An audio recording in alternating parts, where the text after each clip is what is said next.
Hello my all sweetie, welcome back to my channel. আজ আমি explain করব chasing লাভ episode 8। এপিসোডের শুরুতে প্রেমকে দেখাই। ও ভীষণ আপসেট হয়ে যায়। ও বাড়িতে এসে অনেক কাঁদতে থাকে। ওর গ্র্যান্ড মম ওকে বারবার কমফোর্ট করতে থাকে। আর প্রিয়ম অনেক বেশি কাঁদতে থাকে। ও কাঁদতে কাঁদতে ওর গ্র্যান্ড মমকে বলে, গ্র্যান্ডমা, এবার আমি গিভ আপ করে নিয়েছি। আমি আর কখনো পিসংকে ডিস্টার্ব কখনো করব না। নাও তুমি যা বলবে আমি তাই করব। এটা বলে প্রিয়ং ভীষণ আপসেট হয়ে ওর রুমে চলে যায়। আর ওর গ্র্যান্ড মম ব্যাস ওকে দেখতে থাকে। আদার সাইড প্রিয়ংয়ের সিস্টারকে দেখায়, যে ভীষণ ওয়ারিড ছিল। কজ ও জানে ওর সিস্টার যা কিছু বলুক না কেন, ওর সিস্টার এত ইজিলি গিভ আপ করতে পারবে না। ও নিজের রুমে গিয়েছে, বাট ও ভীষণ লোনলি ফিল করবে। তো ওর সিস্টার ডিসাইড করে যে ও প্রিয়ংয়ের কাছে যাবে। দেন মিডিল নাইট দেখায়। প্রিয়ংয়ের সিস্টার ওর রুমে আসে আর ওকে টাইটলি গ্র্যাব করে নেয়। ওকে হাগ করে ব্যাস একসাথে ঘুমাতে থাকে। বাট তখনও প্রিয়ং কাঁদছিল। সো ও সিস্টার ওকে কমফোর্ট করে আর বলে, তুমি ভাববে তোমার আর পিসংয়ের মধ্যে যা কিছু ছিল তা একটা ড্রিম, তা না হলে তুমি কখনো গিভ আপ করতে পারবে না। রাইট নাও প্রিয়ং আর ওর সিস্টার মাধবীর সেম সিচুয়েশন।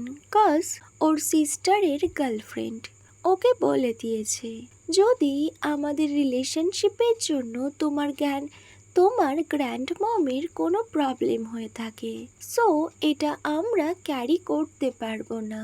ওয়েল, মাধবী ব্যাস ভীষণ ভাবতে থাকে। কজ ওর গার্লফ্রেন্ড এরপরেও ওর কখনো ওর সামনে আসেনি। বাট মাধবী ওর সিস্টারের থেকে বড়, তাই ও নিজেকে ওর সামলে নেয় আর ওর সিস্টারকেও ও কমফোর্ট করতে থাকে। এইভাবে আরো কয়েকটা দিন কেটে যায়। প্রিয়ং কোনোভাবে বাড়ির বাইরে যায় না। ও সব সময় বাড়িতে থাকে আর ও ভীষণ আপসেট হয়ে থাকে। প্রিয়ং একা একা থাকে, বাট ও অনেক কাঁদতে থাকে। ও কোনোভাবে গিভ আপ করতে পারছিল না। আর এই সব কিছু ওর এল্ডার সিস্টার মাধবী নোটিস করে। ও নোটিস করে ওর সিস্টার আর কারোর সাথে তেমন কথাও বলে না, কেমন যেন সাইলেন্ট হয়ে গিয়েছে। আর এই সব কিছু ওকে অনেক ডিস্টার্ব করছিল। সো মাধবী ডিসাইড করে ও ওর গ্র্যান্ড মমের সাথে দেখা করবে আর এই ব্যাপারে কথাও বলবে। নেক্সট সিন কাট হয় আর মাধবীকে দেখায়। মাধবী ওর গ্র্যান্ড মমের কাছে যায় আর ও প্রিয়মের ব্যাপারে কথা বলতে থাকে। ও ওর গ্র্যান্ড মমকে বলে, এইভাবে চলতে থাকলে প্রিয়ংয়ের অনেক প্রবলেম হবে। ও কোনোভাবে গিভ আপ করতে পারছে না আর ওর অনেক পেন ফিল হচ্ছে। এটা কোনোভাবে মাধবী মেনে নিতে পারছে না। মাধবী ওর গ্র্যান্ড মমকে বলে, ওয়েল, তোমার কাছে প্রিয়ংয়ের হ্যাপিনেসের থেকেও বড় তোমার ডিসিশন, তাই না? এটা শুনে ওর গ্র্যান্ড মম ব্যাস ওর দিকে তাকিয়ে থাকে। ওর গ্র্যান্ড মমও এই ব্যাপারটা নিয়ে ভীষণ ওয়ারিড ছিল। কজ নিজের গ্র্যান্ড ডটারের এইভাবে আপসেট ফেস আর জলে ভরা চোখ ওনাকে ভীষণ ডিস্টার্ব করছিল। ওয়েল, এখানেই এই এপিসোডটা এন্ড হয়।